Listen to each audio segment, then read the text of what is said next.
Hello मित्रों, केम छो? महादेव द्वारकाधीश जय माताजी। तो આપણે એક નવો વ્લોગ લઈને આવી ગયા છીએ ને શિવરાત્રીનો દિવસ છે તો આપણે એમ કહેવાય ને કે મહાદેવજીને ધજા ચડાવવાની છે તો આપણે ધજા ચડાવવા માટે ઉપર જઈ રહ્યા છીએ। તો વિડીયોમાં બને રહીજો, આગળ ને આગળ તમને બતાશે કેવી રીતે ધજા આપણે ચડાવી છે, તમે જોઈ શકશો। ત્યાં સુધી વિડીયોમાં બને રહીજો। મહાદેવ હર।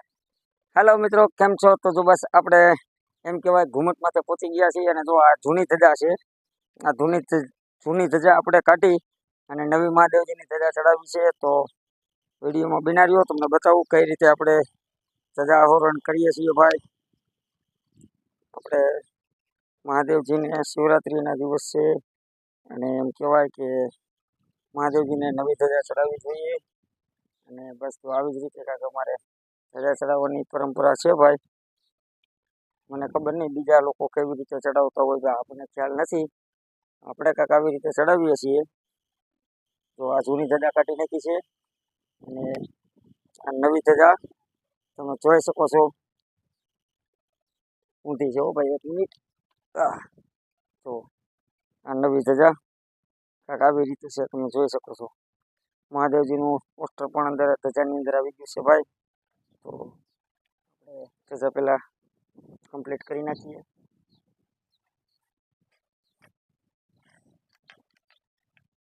આટલી મોટી ધજા છે ભાઈ અને આવી રીતે આ ધજા અહીંયા આપણે કમ્પ્લીટ કરીએ છીએ, જોઈ શકો છો તમે। કારણ કે આ ધજા છે ને ભાઈ, પવનની એક તો ઉડે બહુ, આ ધજાને એમ કહેવાય ને કે આ ધજાનું ભાઈ છે ને બહુ ઊંચું કામ કરવું હોય, કારણ કે આ ધજા ને એક તો બહુ કડકથી બાંધવી પડે, કારણ કે પવન એવો આવે ને ધજા ઉડી જાય ભાઈ, એટલા માટે। પણ આ ધજાવાળા ભાઈએ આપણને એક કામ બહુ સારું કરી દીધું છે, બાંધવાનું બહુ ચકાચક એમ કહેવાય ને કે આપણને આપ્યું છે, માટે ધજાવાળા ભાઈનો ખૂબ ખૂબ આભાર ભાઈ, થેન્ક યુ। અને આ કપડાથી આપણે હવે આ ધ્વજાદંડને બાંધવાનો છે। તો પહેલાં આપણે ધજાને વીંટી લઈએ જેથી કરીને પવન ઓછો આવે। અને તો ભાઈ તમે જોઈ શકો છો ધજા વીંટાઈ ગઈ છે અને હવે હું જાઉં છું ઉપર, જોઈ શકો છો તમે કઈ રીતે ઉપર જવાનું છે, જોઈ શકો છો તમે।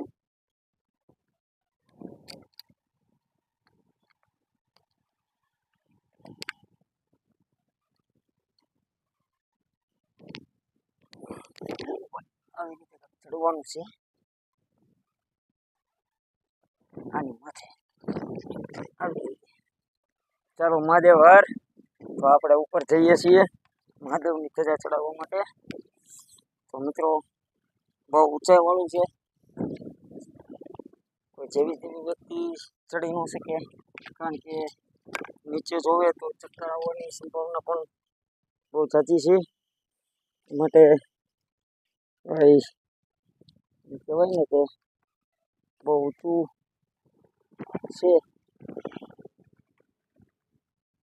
હવે આપણે ધજા ખોલીએ છીએ,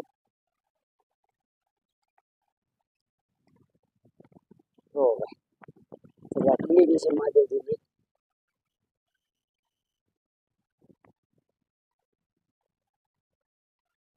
અને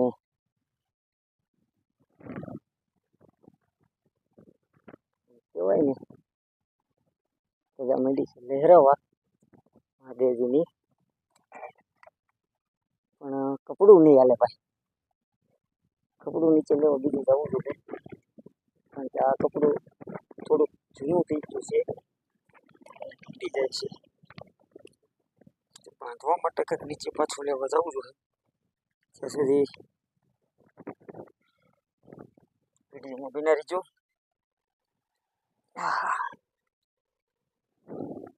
ચાલો મિત્રો, બાય બાય બાય। હેલો મિત્રો, તો તમે જોઈ શકો છો એક ધજા અહીંયા ચડાવી આપણે અને એક ધજા જો અહીંયા ઉપર ચડાવી, 2 ધજા ચડાવી અને હજી એક આપણે અહીંયા હનુમાન ધજાની ધજા ચડાવવાની છે। તો વિડીયોમાં બના રહીજો, આપણે કઈ રીતે ધજા ચડાવી છે જોઈ લેજો। ત્યાં સુધી મહાદેવ હર। હેલો મિત્રો, તો જો આપણે હનુમાન દાદાની ધજા એમ કહેવાય ને કે કમ્પ્લીટ કરી નાખી છે અને હવે હનુમાન દાદાની ધજા આપણે ચડાવીએ છીએ। બોલીએ જાગૃત હનુમાનજી મહારાજ કી જય. જય જાગૃત હનુમાન દાદા. તો મિત્રો બસ તો આવી રીતે મને ધજા ચડાવવાનો કાર્યક્રમ હોય છે શિવરાત્રીના દિવસે. તો અમે ધજા ચડાવી દીધી છે અને તમારા લોકોને કોમેન્ટમાં કહેજો કે જો આમાં અમારી કાંઈ ભૂલ થતી હોય તો બધા મહાદેવની હનુમાનજી મહારાજની બધાને ક્ષમા માગું છું અને તમારા મિત્રોનો સપોર્ટ માગું છું. તો બસ જો મારી ચેનલમાં કોઈ નવા હોય તો લાઈક શેર સબસ્ક્રાઈબ અને કોમેન્ટ કરવાનું ભૂલશો નહીં મિત્રો. અને આવતા વિડીયો આવે ત્યાં સુધી રાહ જોજો. મહાદેવ હર.